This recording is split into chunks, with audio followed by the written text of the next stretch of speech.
The Chinese government is still struggling to contain a coronavirus outbreak that has killed at least 26 people and infected over 900 more. Officials today expanded a travel ban to block the movements of tens of millions in central China. New cases have now appeared in Europe and in 6 other countries, and a second U.S. case was confirmed today. William Brangham has the latest. Hospitals in the city of Wuhan, China, the center of this outbreak, are jammed to capacity. Medical teams are working overtime, dealing with a rush of people worried they're infected with this new coronavirus. Hospitals here have issued urgent pleas for additional help and supplies. With the official death toll doubling overnight and hundreds of new cases emerging, Chinese officials have now expanded their travel ban beyond the 11 million in Wuhan into 12 surrounding towns. That's about 35 million people, roughly the population of Canada, on semi-lockdown. Restricting train and air travel. Tom Boyke is the director of the Global Health Program at the Council on Foreign Relations and author of Plagues and the Paradox of Progress. The history of these kinds of travel bans isn't positive.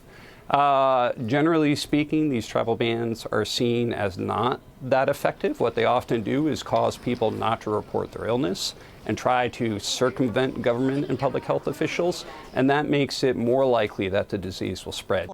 Chinese state media released this video of a massive hospital being built, claiming it'll be up and running in a stunning 6 days' time.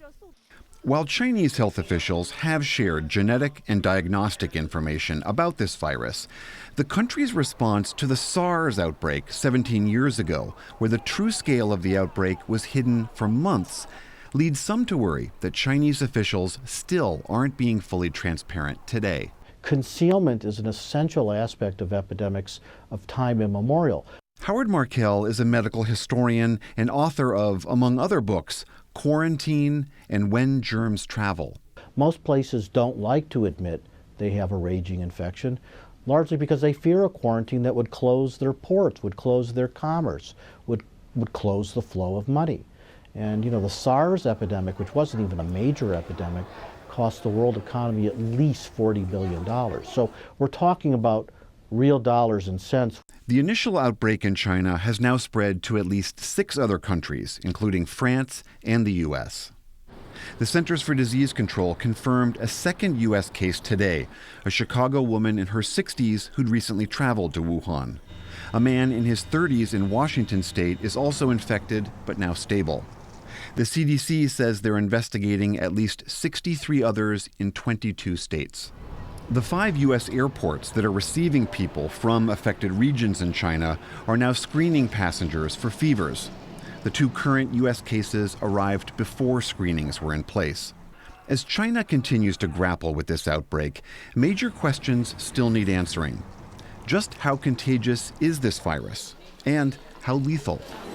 Howard Markel says until those questions are answered, banning travel for millions might be counterproductive to stop a virus that spreads but perhaps isn't that deadly. Well, I think the most concerning thing is this massive quarantine of over 35 million people, the largest quarantine ever undertaken in human history. So you would not use the atomic bomb of public health tools, the quarantine, in the manner that China has done for something that may be quite contagious, that might spread, but doesn't cause death.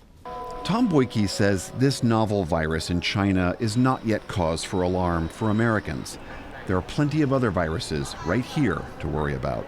We're in the midst of a terrible flu season. There's a vaccine that people can actually do something about. If viewers want to be nervous or scared at home about how to protect themselves from diseases, this new novel virus is still pretty far down the list in terms of what they should be doing something about. For the PBS NewsHour, I'm William Brangham.